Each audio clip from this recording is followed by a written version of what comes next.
மண் காக்க தன் வானம் காக்க, இனம் காக்க தன் இன்னுயிரை ஈந்த என் ஈழ உறவுகளின் வழித்தோன்றலுக்கு வணக்கம். நான் உங்கள் செல்வா. ஈழம் உலகத்தின் மிகப்பெரிய சோகம் எது தெரியுமா? தாயை பிரிவதல்ல, தந்தையை இழப்பதில்லை, காதலின் மரணமுறையும் பூகமும் நிறைந்து புதைந்து போவதும் கூட அல்ல. உலகத்தின் மிகப்பெரிய சோகம் தான் பிறந்த நாடு தனக்கு உரிமை இல்லை என்று ஒரு மனிதன் வெளியேறுவதும் வெளியேற்றப்படுவதும் தான். தோழர்கள், அந்த சோகத்தின் சுடுதல் என்பது உற்றவனுக்கே தெரியும், அன்றி உணர்ந்தவனுக்கே தெரியும். இந்த நூற்றாண்டில் சிந்தப்பட்ட அடர்த்தியான கண்ணீரும் அர்த்தமுள்ள இரத்தமும் ஈழத்தின் தேசத்தை, தமிழ் ஈழத்தின் நியாயத்தை, உலக உதிர்களை உச்சரிக்க வைக்கின்றன. அதன் வரலாறு நியாயங்கள் எல்லாம் அப்புறம் இருக்கட்டும், முதலில் அதன் வாழ்க்கையின் நியாயங்களுக்கு காது கொடுங்கள். தான் பிறந்த வீடு தனதில்லை, தான் ஆடிய வீதி தனதில்லை, தனக்கு நிழல் கொடுத்த மரங்களும் தனக்கு மலர் கொடுத்த கொடிகளும், காதலியோடு கைவிரல் சேர்த்து கதை படித்த நந்தவனமும் தனதில்லை என்னும் சோகம் உங்களாலும் என்னாலும் உணரப்பட முடியாது நண்பர்களே. ஈழத்துக்கு வெளியே தேசப்படத்தில் மட்டுமே ஈழத்தை தொட்டு பார்த்து கொண்டிருக்கும் போராளிகளுக்கு மட்டுமே ஈழத்தின் எடை என்ன என்பதை மில்லிகிராம் துல்லியமாய் சொல்ல முடியும். சொந்த மண்ணின் நினைவுகளை சுமந்து கொண்டு அகதியாய் சென்னை வந்தடைந்த ஈழத்துக் கவிஞர் ஜெயபாலன் எனது மண்ணும் விடிய வசந்தமும் என்ற ஒரு கவிதை எழுதியிருக்கிறார். தண்ணீரையும் ரத்தத்தையும் குலைத்து குலைத்து நம்பிக்கை தூரிக்கையால் தீட்டப்பட்ட நவீன சித்திரம் அது.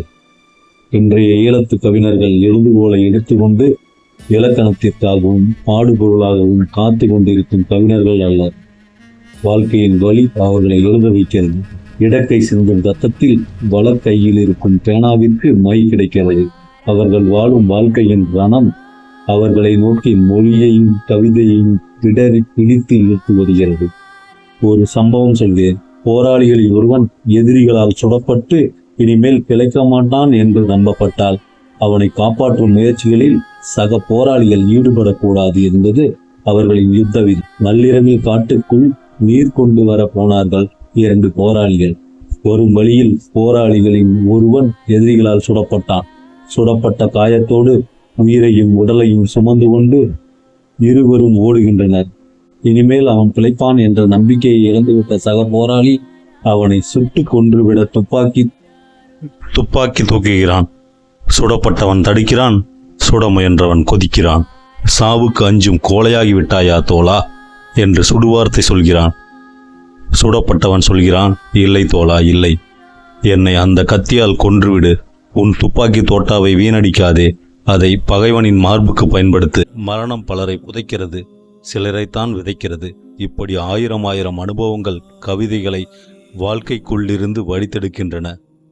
இலங்கை தொழிற்சங்க தலைவர்கள் ஒருவரான கேசி நித்யானந்தாவின் மரணம் ஜெயபாலனின் மனசை பல்பதிய பாதித்த போது கவிதை எப்படியெல்லாம் கசிந்திருக்கிறது.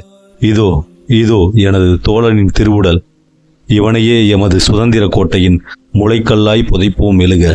மத்தாப்பாக வானில் ஒளிர்ந்து மாம்பாத்து காட்டும் பதர்களை விலக்கி இவனையே எமது துறைமுக வாசலில் கலங்கரை விளக்கமாக கொளுத்துவோம் வருக. திரேத யுகத்தின் கீதை முழங்கிய கண்ணனின் சங்கு மண்ணில் விழுந்தது. கண்டிபத்தை விஜயரே எடுப்பீர், சங்கற்பங்களை வீரரே எடுப்பீர். சருகுகள் குவிந்த எமது பூமியில் புதிய புதிய காற்று புயலாய் வீசும். புயல் கடந்த பாதைகள் தோறும் உனது காலடி சுவடுகள் துலங்கும். இந்த போராட்டம் வாழ்க்கையின் மீதும் இலக்கியத்தின் மீதும் புதிய வெளிச்சம் புகச் செய்யும். மனித மதிப்பீடுகளின் மீதும் மறுபரிசீலனை வந்தது. பெண்களை பற்றி ஆண்களே சிந்திக்கும் அவலம் போய் பெண்களை பற்றி பெண்களே சிந்திக்கும் நிர்பந்தம் நேர்ந்தது. பெண் என்பவளுக்கு ஆண் சமூகம் வழங்கி வந்த அடையாளங்கள் எவை என்பதை கோபத்தோடு நினைவு கூறுகிறார் ஆர் சங்கரி. எனக்கு முகம் இல்லை, இதயம் இல்லை, ஆத்மாவும் இல்லை. அவர்களின் பார்வையில் 2 மார்புகள், நீண்ட கூந்தல், சிறிய இடை, பருத்த தொடை இவைகளே உள்ளன. சமையல் செய்தல், படுக்கையை விரித்தல், குழந்தையை பெறுதல், பணிந்து நடத்தல் இவையே எனது கடமைகளாகும். கற்பு பற்றியும் மழை பெய்யென பெய்வது பற்றியும் கதைக்கும் அவர்கள் எப்போதும் எனது உடலையே நோக்குவர். கணவன் தொடக்கம் கடைக்காரன் வரைக்கும் இதுவே வழக்கம். ஒரு பெண்ணை எதிரியின் இராணுவ முகாமைச் சேர்ந்த ஒரு எதிரி கெடுத்துவிட்டால் அது கற்பழிப்பு ஆகாது என்கிறார்கள். அதே செயலை இனத்தவனே செய்துவிட்டால் அதை கற்பழிப்பு என்கிறார்கள்.